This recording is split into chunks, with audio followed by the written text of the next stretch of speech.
Welcome to 52 Miniatures. Most of the time, if you're a regular visitor to this channel, you'll hear me talking about trying new things, lifting the eyes off of the miniature production line once in a while and having a bit of a think on what actually is important to you. Hobby-wise, that is. I don't want you to go drastically change your life or anything, maybe just change the paints, you know?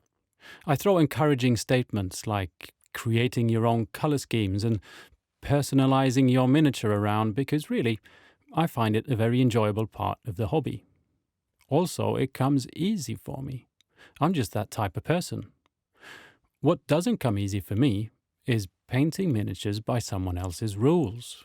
I don't like to paint things like they look on the box.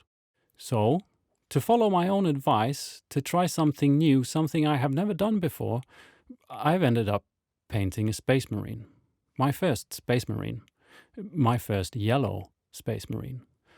I have a neighbor that I play Age of Sigmar with, and we share what we're working on every now and again on Messenger. He recently showed some pictures of the army of Imperial Fists he's currently working on. That's the yellow space dudes. As soon as I saw them, I was like, do you have one to spare? Can I paint one?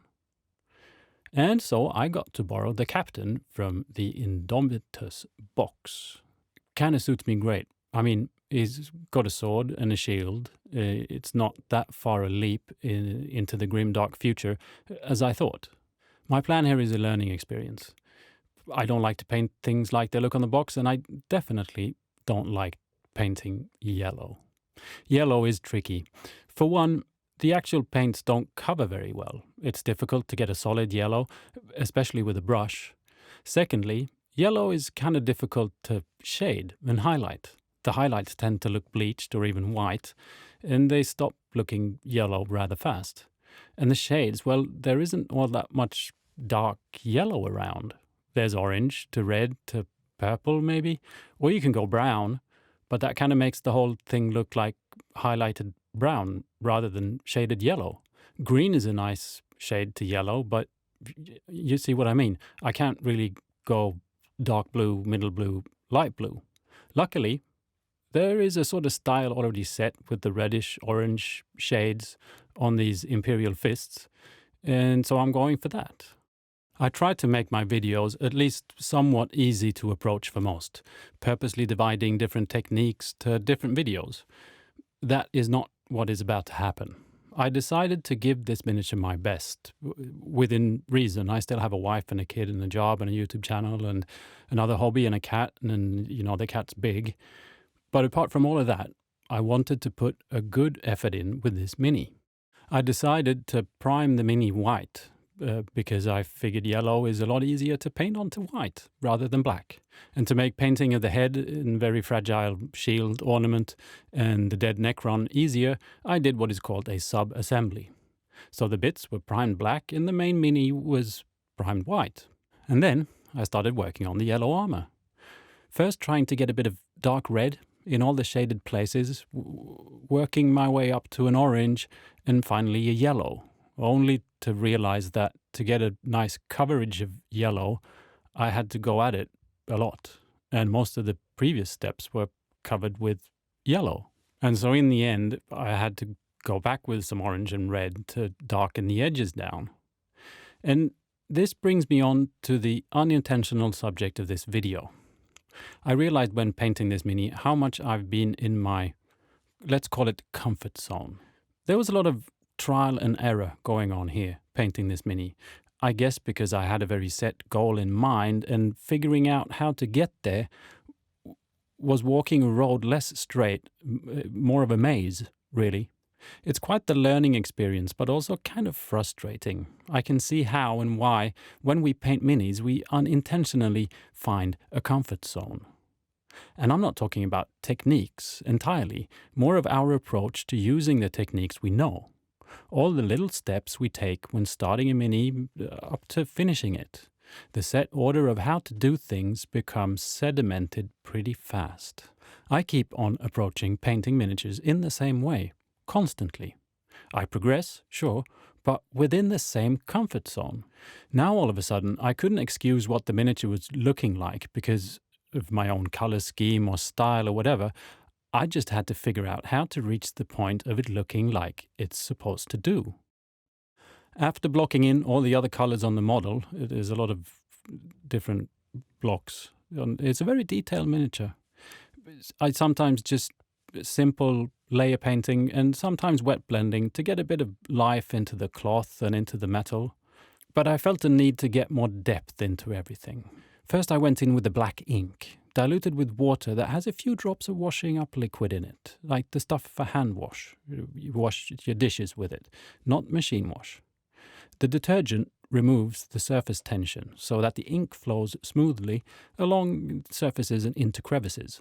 After painting the ink on the miniature, I can dip the brush in clean water and use that water that's on the brush to dilute the ink and create a slight gradient wherever I want a gradient. This worked great for everything not yellow. Black totally ruined anything yellow. So I went in with a dark orange ink mixture in the crevices and shades on the armor, not only darkening them down a bit, but toning them a bit more orange rather than purplish red. Now, I don't think it's necessary to step outside comfort zones if one doesn't want to. But for me, I really like to learn. And however many YouTube tutorials I watch, I think in general, I just pick out the small bits of information that suit me and suit the way I've already decided that miniatures should be painted. To change my mind about painting on a broader scale, probably going to a painting class would be more efficient. There we just have to try and do what we're told, even if the result is not formidable. But painting with a blueprint, or whatever we can call this yellow space dude, worked pretty well for me. Highlighting progress as usual, working up brighter and brighter shades, sort of in a gradient manner, until satisfaction was reached. The yellow, in the end, I could only highlight to a certain point before it just got to a faded white look. I started with the base yellow and worked up from there, using a pale skin tone mixed with the base yellow for brighter highlights. Instead of mixing with the white, the flesh color gave me more of a natural bright yellow. A common thing among people is that they tend to be different. Imagine the boar, otherwise. So your comfort zone is probably different from mine. If you feel like challenging yourself, think of what you have never painted before and what you find really difficult. Set that as your goal and give it a try. Give it your best. It can be just the one mini in between projects, or like me, painting a mini for a friend, but in the end there's something to be said about conquering one's fears or just the challenge that this process provides. In the end, it's not about, say, learning how to paint a decent yellow, or whatever the challenge may be, but about expanding our comfort zone. Okay, enough with the mumbo-jumbo talk. I wasn't really sure about the blade. I know there's a look, there's a power sword look with the lightning and all of that. I had something more like this in mind.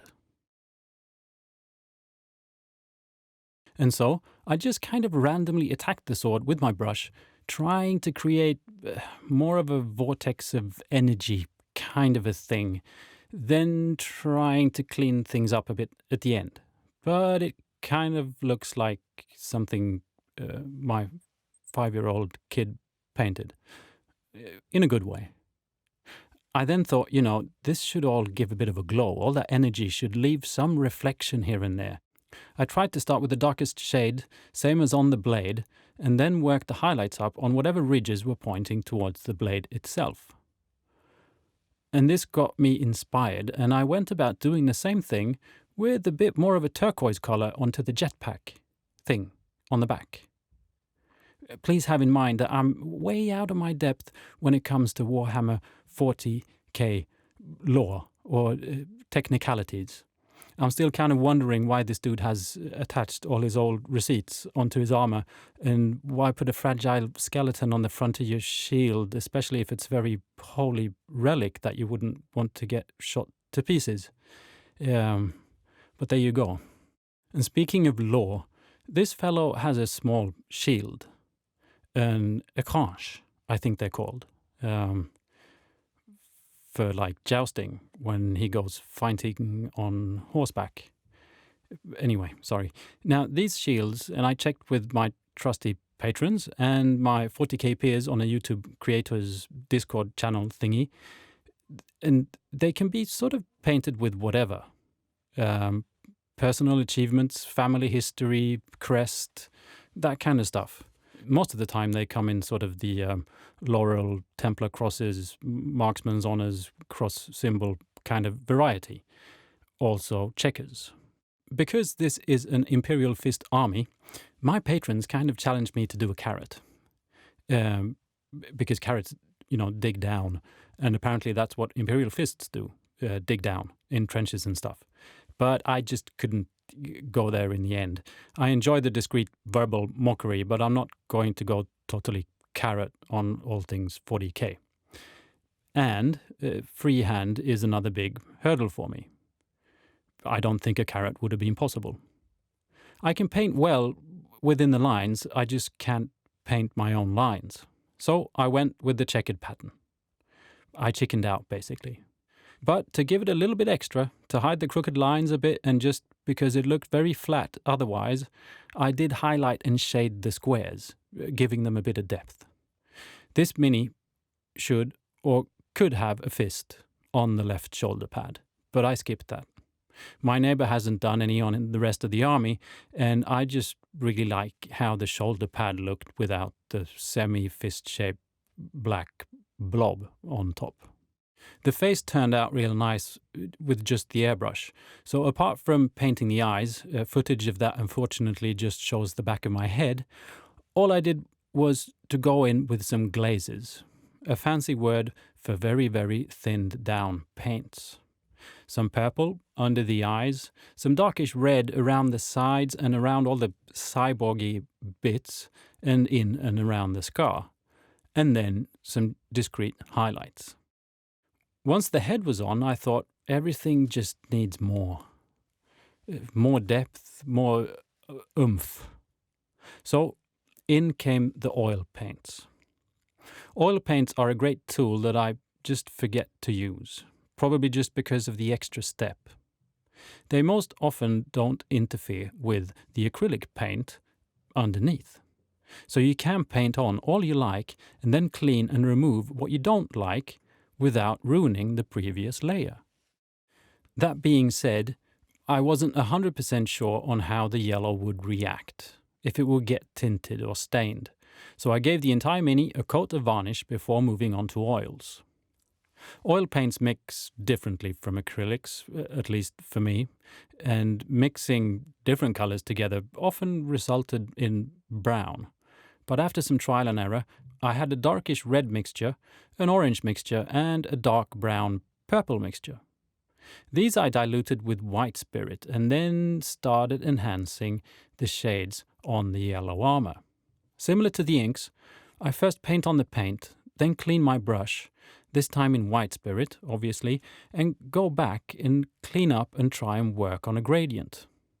Oil paints have an extensive working time. I can literally go and have a coffee with my wife and then go back and keep on working. Painting the shield really shows how heavy you can go on with the oil paint to then remove and shape the gradients. The reason for all of this was twofold. One, I just thought the shadows should be darker, but also because the yellow, it doesn't really highlight anymore. It just becomes white. So darkening everything else down makes the yellow look brighter and more highlighted. I also gave all the cloth a similar treatment with the dark brown purple mixture, and most importantly, the relic, old bone. At least a few of the relics that I've seen in real life, they get pretty dark. They're not white bone colored. And I wanted the same here. Washing the entire skeleton with the oil paint and then just cleaning it all up in the raised areas. I had one last freehand to do, and for the welder me, I had no idea what to write on this piece of parchment wrapped around the relic, and so I settled for Carl. It's the name of my neighbor, whose mini this is. That sort of encompasses the width of my imagination at this stage of the paint job. The unfortunate necron I had given a coat of very dark grey with the airbrush that I then edge highlighted with sort of a teal green, trying to give it a slight metallic look by highlighting smaller and smaller areas with brighter and brighter paint. I also decided to make it look like the light from its brain was leaking out of the hole created by a very well-aimed bullet. I'm just presuming that necron brains, if they even have brains, have a glow-in-the-dark quality, sort of like a plasma leaking out or something. A sort of glowing bullet wound. Probably a quite fatal wound. I then dusted the necron and the base of the Space Marine with a red ochre pigment, glued it all together, and voila, I was done. There are a lot of small details on this mini that I haven't talked about, trying to stick to the major events, but please feel free to ask me about anything specific in the comments. And so, what about all that stuff I was talking about before every now and again, comfortable zones and all of that? How does that fit into all of this? Well, painting this mini, I felt like I was repeating myself over and over, trying to get a shade on the yellow with the airbrush, and then with the inks, and finally with the oil paints, reaching for something without knowing quite how to get there. And I don't think I would have gotten there if I hadn't beforehand decided to not put this mini down until I was confident that it looked right. Challenging my usual approaches to painting a miniature, trying all the tools I had at my disposal, and learning a great deal in the process. Only because I was painting something that I don't know how to paint.